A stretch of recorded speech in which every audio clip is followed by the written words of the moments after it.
What is up, everyone? It's Quinn here, and in this video, I'm going to be going through my top 24 Dynasty wide receivers.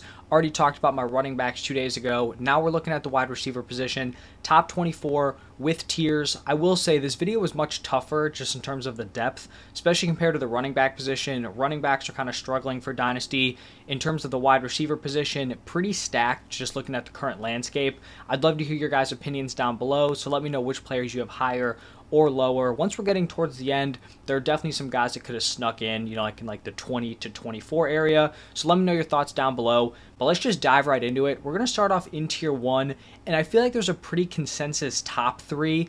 I just think there's not a ton of consistency on how people have these guys ranked. So personally, I think it's Chase, Jefferson, Lamb, and that's the order I have it in.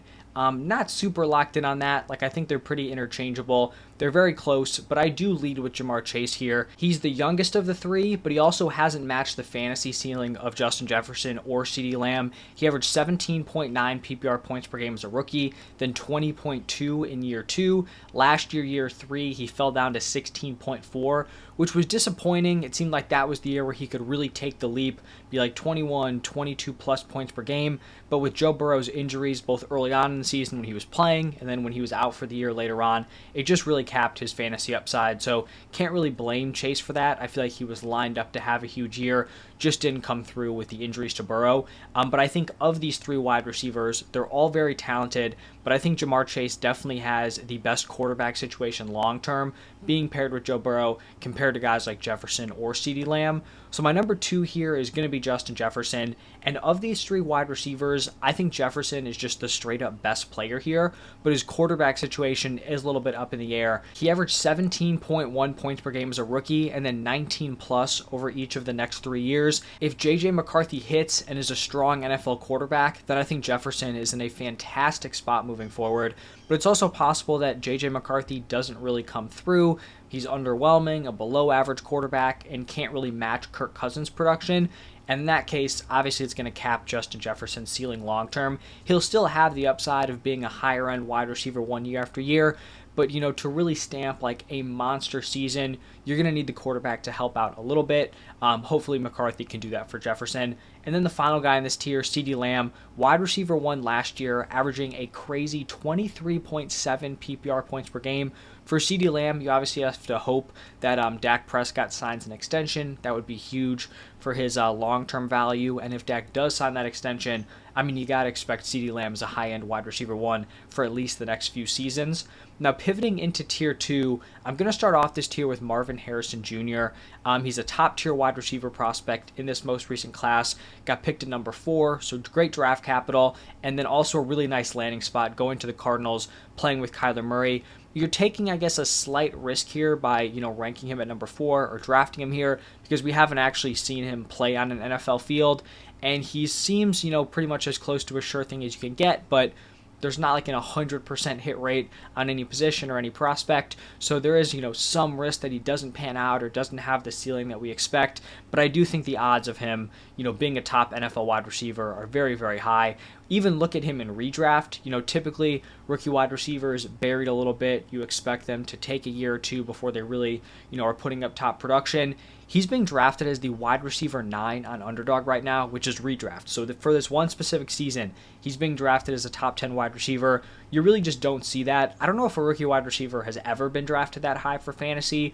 We've obviously had recent examples, guys like Jefferson, Chase, Puka, putting up top production in year 1. So if that's the expectation right out of the gate, I feel like having him here as my dynasty wide receiver 4, makes a lot of sense.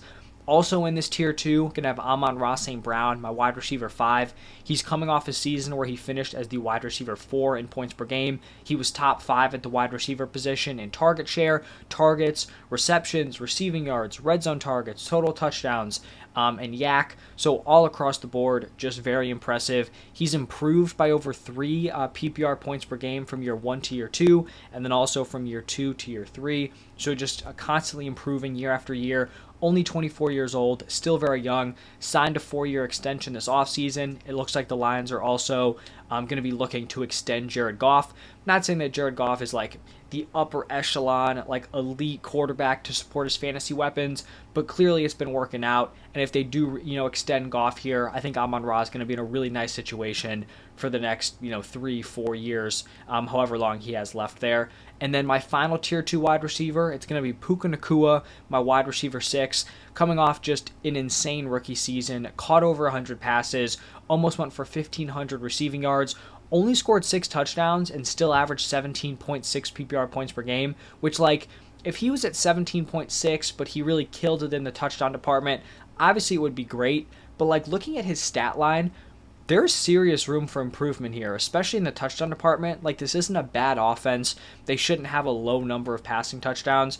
So he could, get slightly better in terms of the volume, the receiving yardage. But if he just hits potential double-digit touchdowns, we're looking at a monster season out of Puka Nacua.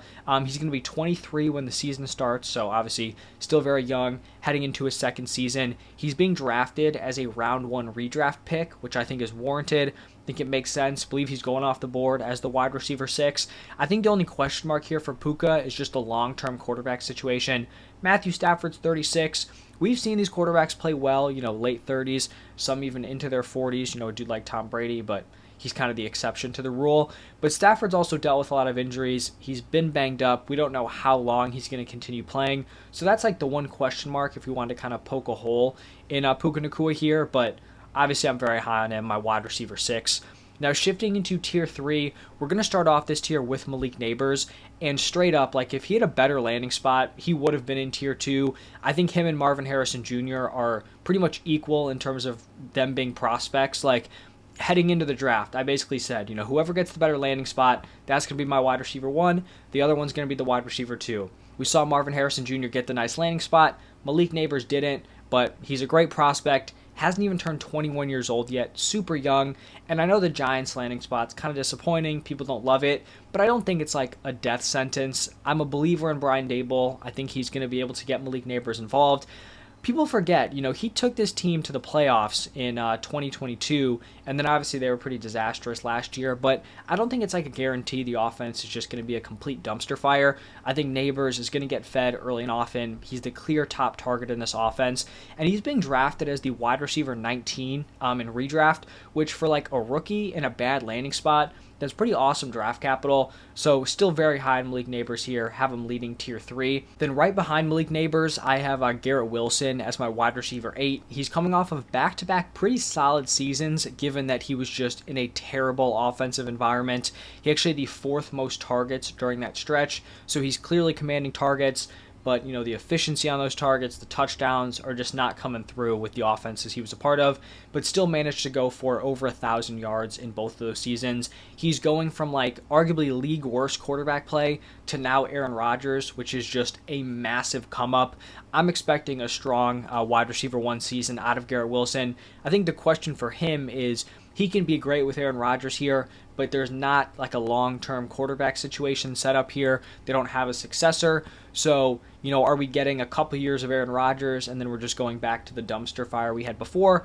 That is a reasonable concern, but right now I think he's going to be great, and then we'll kind of figure it out when we get there. Now, looking at tier 4, going to start off this tier with A.J. Brown.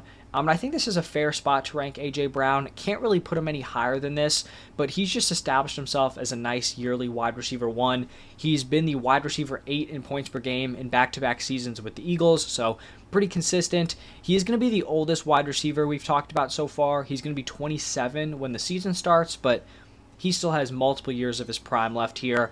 I think the one kind of concern and what maybe keeps him out of tier 3, I could see some people ranking him in tier 3 just given that we haven't seen Garrett Wilson hit a monster season. Malik Nabers obviously is a rookie, so there's some level of uncertainty. For me, I just can't put A.J. Brown up there because of the age, but also the fact that we haven't seen him deliver a high-end wide receiver 1 season. He hasn't gone above 18 PPR points per game, so I can't put him up there with some of those young studs who just have so many years to kind of match his production.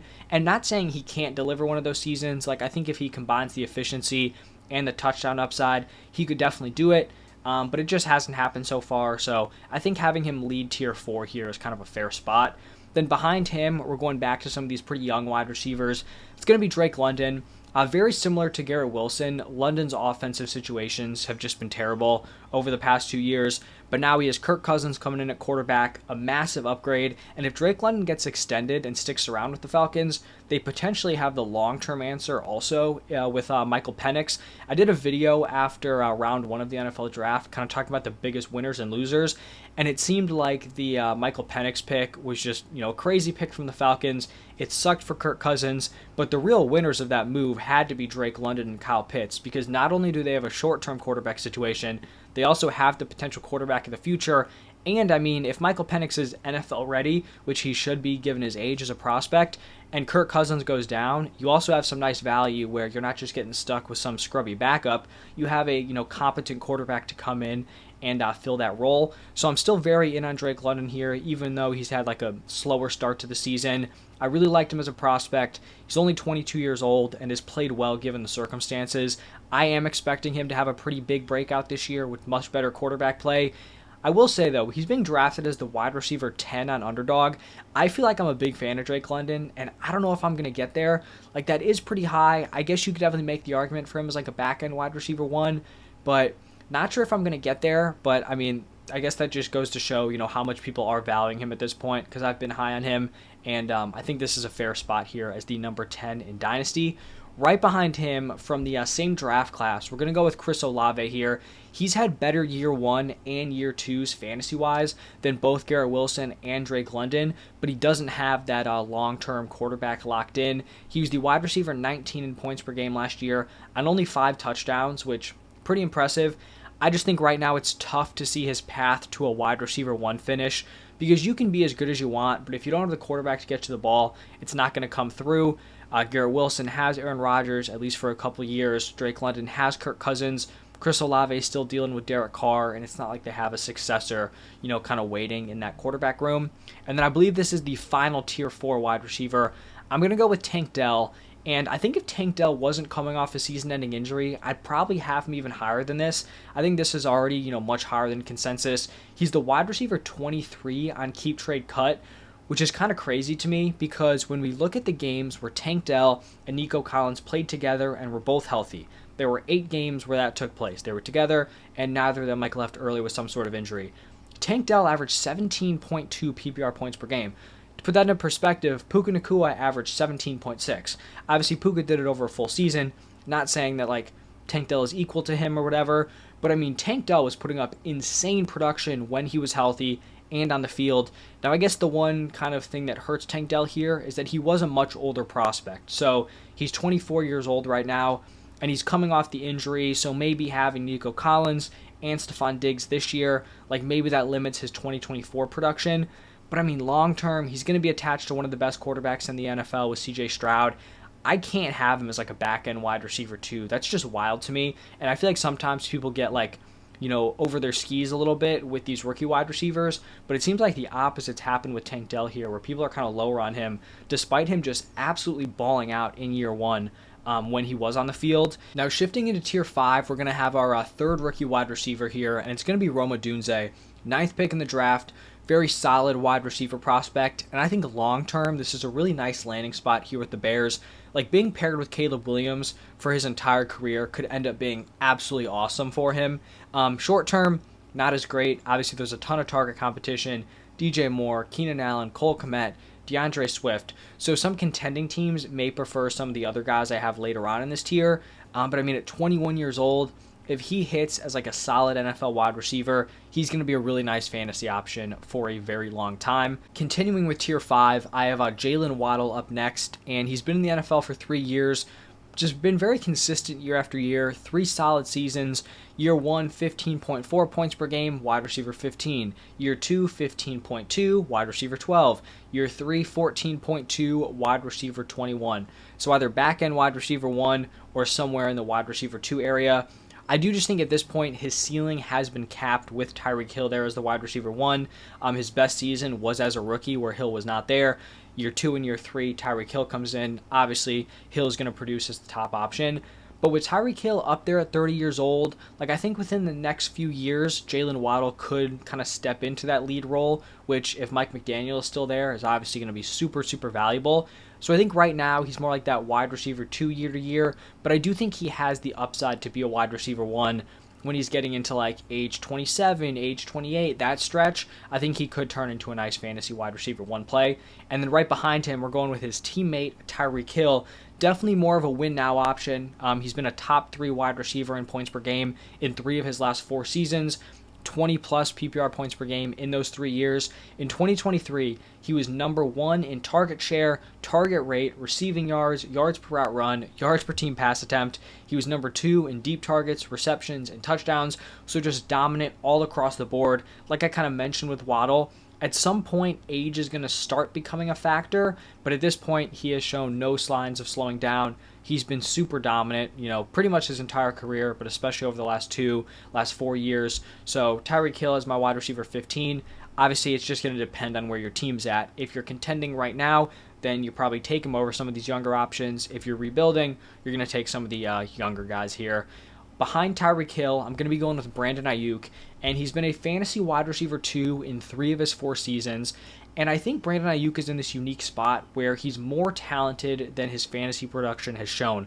I think on a different offense, he could be a clear-cut wide receiver 1, giving you wide receiver 1 fantasy production. But he's just on a stacked offense here with Deebo Samuel, Christian McCaffrey, George Kittle. Now you add in Ricky Pearsall. Right now, it's unclear whether the 49ers are going to move on from Ayuk or Deebo before the season. If I had to make a bet, I think they're probably going to keep both of them through this year, but I'd be surprised if both of them stuck around long term.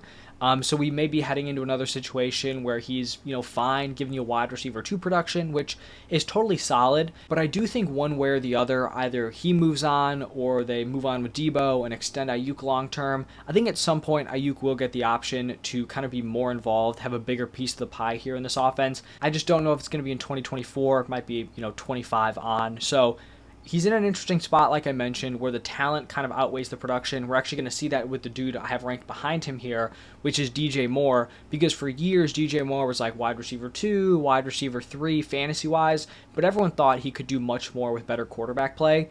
He logged his first wide receiver 1 season in 2023, and he didn't even really get like better quarterback play, if we're being honest. Like him and Fields clicked, but in terms of like the overall passing attack, the Bears were 23rd in passing touchdowns, 27th in passing yards, and DJ Moore managed to finish as the wide receiver 9 in points per game. He's getting a quarterback upgrade for sure in Caleb Williams, but he's also going to have more competition with Keenan Allen, Rome Odunze. But like I mentioned, we've never seen DJ Moore with top quarterback play. If he gets that with Caleb Williams moving forward, DJ Moore could end up being a fantasy stud, especially with the fact, Keenan Allen, not sure how many years he has left. He's had some injury concerns. Rome Odunze, still young, going to be settling into the offense. I think there could be a sweet spot where maybe Allen's out of the picture, next year, and Odunze still kind of gearing up, where we could be getting some monster seasons out of DJ Moore, assuming that Caleb Williams hits and plays at a high level, which I do think he will. And then my final Tier 5 wide receiver, we are going to roll with Nico Collins, coming off a massive Year 3 breakout. He went from 9.7 PPR points per game in year 2 to 17.4 in 2023. This is a crowded wide receiver room in the short term with Tank Dell and Stephon Diggs. This is a 1-year deal with Stephon Diggs. Tank Dell obviously going to be there for the, at least the next few. But when they were on the field together, they were both 17-plus point per game guys. So I'm not super concerned with Nico Collins' share in the field. And long term, if they do extend Nico Collins, being paired with CJ Stroud is just an amazing situation. We love that quarterback play. It really unlocks your ceiling, and I think we could get that out of Nico Collins.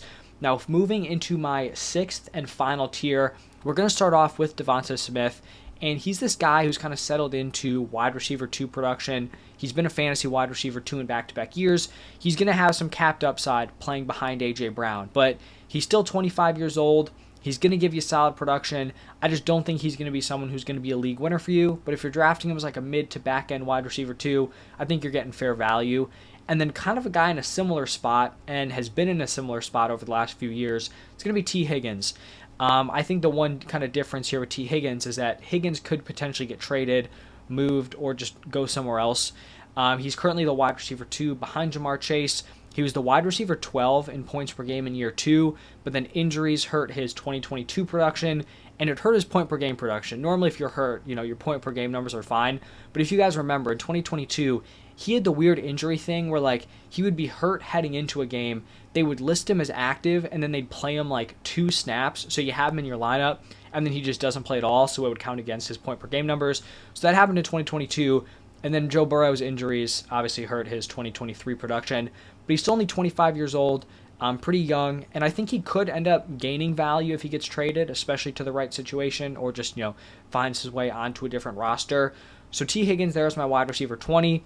Then I'm going with Michael Pittman, 26 years old, but he's been a fantasy wide receiver 2 for 3 straight seasons. His best year was in 2023, 15.6 points per game, wide receiver 14. I do think there are just some question marks on his ceiling. I guess that's kind of like the story of this tier, especially for the more proven guys at the top of it. How pass heavy are the Colts going to be? I'd say probably not super pass heavy. You have Anthony Richardson at quarterback, Jonathan Taylor at running back. I do think in general this is going to be a really efficient offense. I think with Anthony Richardson's injury last year, I don't think they're going to be running him into the ground. I think they're going to be efficient on low volume pass attempts, so not the worst situation. But there's also, some wide receiver comp here. A.D. Mitchell, Josh Downs, Downs with a solid rookie year, A.D. Mitchell coming in as a second-round pick. I just don't know, what Pittman's ceiling is going to be in this offense. Can he turn in a wide receiver 1 year? Not super sure.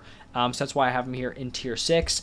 And then the rest of these guys, all going to be young players. So we're going to start off with Zay Flowers here at wide receiver 22. He finishes as the wide receiver 31 in points per game as a rookie. As we tend to see with rookie wide receivers, Zay Flowers really peaked at the end of the year. We saw it last year with Rashee Rice. We saw, Amon-Ra was a great example a few years ago. But he put up 19 or more PPR points per game in 4 of his last 5 games. I think he should take a nice year 2 leap heading into 2024, and I would not be surprised if he was giving you, solid wide receiver 2 production, maybe in a huge boom year. He's flirting with top 12, but I think if he's a wide receiver 2 with how young he is in this offense, I think that's a win. And then right behind him, going with someone from that same draft class, picked in the same range, Jordan Addison, 13 PPR points per game as a rookie is nice production, especially because Kirk wasn't healthy for the whole year, so there was some kind of QB uncertainty in there. The tough thing with Jordan Addison, though, is that you're going to have to rely on J.J. McCarthy hitting. Talked about this for Justin Jefferson. That's certainly not a guarantee, because if you get stuck as the wide receiver 2 behind Justin Jefferson with not great quarterback play, that's not an ideal situation to be in, and your ceiling's really going to be capped. But he was a solid prospect, only 22 years old. If J.J. McCarthy hits, he's looking great moving forward. And then my final wide receiver, these last few spots were kind of tough, but I ended up going with Xavier Worthy. He was the 4th rookie in this class. I had him as my wide receiver 4 in the class. He gets strong round 1 draft capital to a great landing spot with the Chiefs. I think you also have Rashee Rice out here. You had the potential suspension with his, driving crash thing, and I think that could have opened up some opportunity for Xavier Worthy to break out early. And then now you have some stuff with him potentially, I think it was punching a photographer, that was the report, or he had some involvement in some situation. So, if Rashee Rice just kind of can't get out of his own way and is going to be suspended to start off the season, it really opens up something nice here for Xavier Worthy. And Rashee Rice was really productive last year, but it was in a very low ADOT role, which I don't know if that's what the Chiefs really want moving forward. I think it's what they took advantage of just based on how their offense was and their lack of weapons. But I feel like Xavier Worthy's skill set is more suited to what the Chiefs actually want to do. So I ended up giving him the edge here. Had him here as my wide receiver 24. A few honorable mentions I just wanted to shout out. First one, DK Metcalf. I think people are not going to like that he's not on here. I believe he's 26 years old, and he's just been wide receiver 2, mid to back end wide receiver 2 over the last 3 seasons. At some point when you're getting up there, wide receiver 26, and you're not given that wide receiver 1 upside, why am I going to take him over some of these dudes like Addison or Flowers, who I think could match that production at a much younger age, or a guy like Xavier Worthy, a young rookie who could deliver, big numbers. And then another rookie, Brian Thomas Jr. in there as an honorable mention, had him right behind Worthy in my rookie rankings. I think JSN could have an argument. Rashee Rice, who knows with the whole situation. It's kind of one of those tough things. You just got to, figure out how long you think he's going to get suspended for. Is it going to hurt his standing with the Chiefs? And then maybe some other honorable mentions I kind of forgot about there. But tier 6 would definitely be a larger tier if we were going more than top 24. But that is going to wrap it up for this one. Like I said at the top, let me know what players you had higher, lower, any other Dynasty questions. I'll make sure to answer you. But thank you all for stopping by, and I will see you in the next one.